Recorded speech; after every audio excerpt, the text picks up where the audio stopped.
Olá, mais uma vez estamos de volta na nossa página Insight Contábil com Daniel Magai. E hoje vou estar aqui a responder uma questão que foi feita por uma estudante e também a funcionária de uma instituição financeira.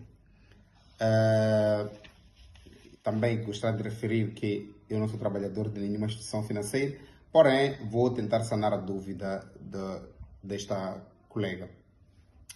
Então, a colega me dizia que recebeu um cliente em que solicitava um empréstimo bancário e, ao mesmo tempo, este cliente queria dar como garantia um título obrigacional.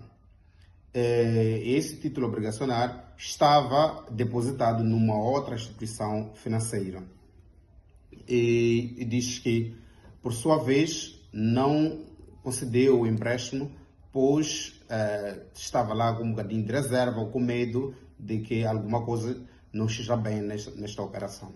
E gostaria de entender melhor essa coisa de títulos obrigacionais. Então, dizer que títulos obrigacionais, quando nós falamos de títulos obrigacionais, estamos a nos referir a instrumentos de dívida. São instrumentos financeiros que são usados para contrair dívidas e normalmente são emitidos pelos governos, empresas ou mesmo outras entidades para conseguirem captar aqueles que são os seus recursos no mercado. Como é que isso normalmente funciona? Quando as obrigações são emitidas pelo governo, chamam de obrigações de tesouro. Quando são emitidas pelas empresas, chamam de obrigações corporativas. E também tem aquilo que chamam de Eurobonds. Eu acho que as pessoas que trabalham mais nas instituições financeiras já ouviram falar disso. Esses Eurobonds são chamados de Eurobonds quando são emitidos internacionalmente através de uma moeda forte. Então, como é que funciona? Normalmente o cliente que detém este tipo de título pode oferecer este título a uma instituição bancária para obter o seu empréstimo como um ativo de garantia. Vai dizer, olha, eu tenho este título obrigacional que foi emitido pela empresa X e eu estou recebendo juros ou tenho um certo tipo de rendimento neste título. Por sua vez, o banco vai se sentir um pouco seguro por causa dessa situação, porque sabe que aquele título sempre vai vencer juros. Mas isto pode acontecer de duas formas. Em português chamam de penhor de títulos ou em inglês normalmente chamam de pledge agreement.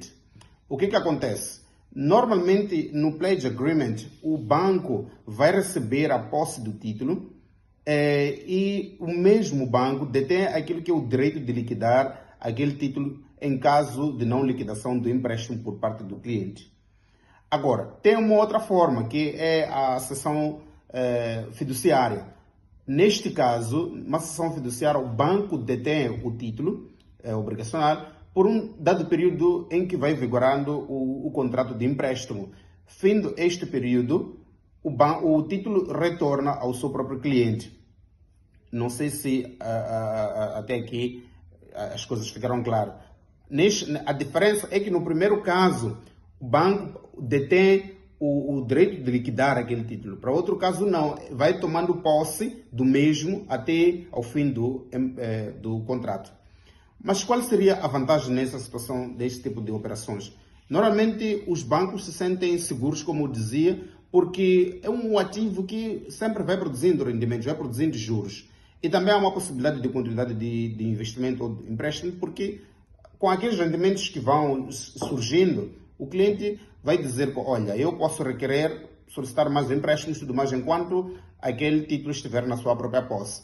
Há essa parte, digamos, há essa vantagem. Mas também existe uma outra vantagem que eu não poderia deixar aqui escapar, que é a questão das taxas de juros. Normalmente, clientes que detêm títulos obrigacionais têm a possibilidade de terem taxas de juros muito, muito baixas. Porque nós sabemos, quando falamos de finanças, um título que dá direito aliás, tem um risco menor, produz um menor rendimento. Para este caso, não estamos mais ligados à questão financeira, não estamos a falar mesmo da questão das taxas de juros. Então, por saber que este título é de menor risco, o banco pode dar taxas de juros muito baixas. Muito baixas em relação na concessão do seu próprio empréstimo. Agora, respondendo àquela que é a questão da colega, se poderia ou não fornecer ou dar o empréstimo, agora há uma situação que a colega poderia verificar. Já que o cliente afirma que o título obrigacional foi depositado num outro banco, vou chamar do banco B, o banco A, que é o banco em que funciona, vamos dizer assim, onde está a colega em causa, pode requerer ao banco B que o banco B faça uma carta de confirmação de depósito ou de título de posse do título, aliás, do próprio título. Vou passar a repetição. Então, a posse, o título de propriedade do título sobre aquele banco depositário, que seria o banco B. Vou repetir. O banco A, que é o banco onde o proprietário do título quer solicitar o empréstimo, pode fazer uma carta ou solicitar a confirmação, uma carta de pedido de confirmação do banco depositário, que é o banco B, e vai lhe confirmar. Por sua vez, nesta carta de confirmação de que aquele mesmo existe esse título, pode também confirmar a posse do mesmo. Isto é, dizer que este título ainda está na posse da pessoa X ou do requerente. Porque há umas duas situações que podem vir a acontecer. Não sei se recordam lá em cima quando eu dizia como é que funciona, que poderia ser o pledge agreement ou a cessão fiduciária.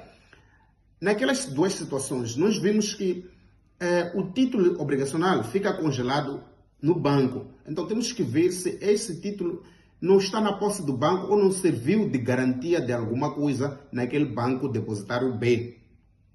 Isso pode ser confirmado através de uma carta de confirmação. Mas eu quero acreditar que em Moçambique não tem lá máxima certeza. Existe aquilo que chamam de... Quero acreditar porque em vários países existe. Chama-se Central de Liquidação de Valores Mobiliários. Na Central de Liquidação de Valores Mobiliários é onde normalmente os títulos obrigacionais são registrados. Isto é, o banco A pode, por sua vez, requerer à Central de Liquidação de Valores Mobiliários a consulta da posse daquele título em causa. Se diz que o título existe, todos os títulos têm uma certa referência, pode o banco A solicitar a confirmação na Central de Liquidação de Valores Mobiliários. Então, só depois de confirmação dessas informações é que o banco A pode conceder o empréstimo usando o título obrigacional depositado no banco B como uma garantia de empréstimo.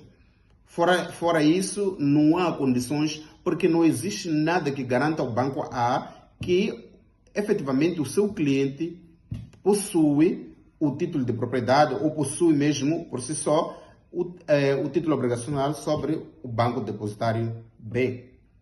Espero ter sido claro. A explicação foi muito breve, mas espero ter ajudado.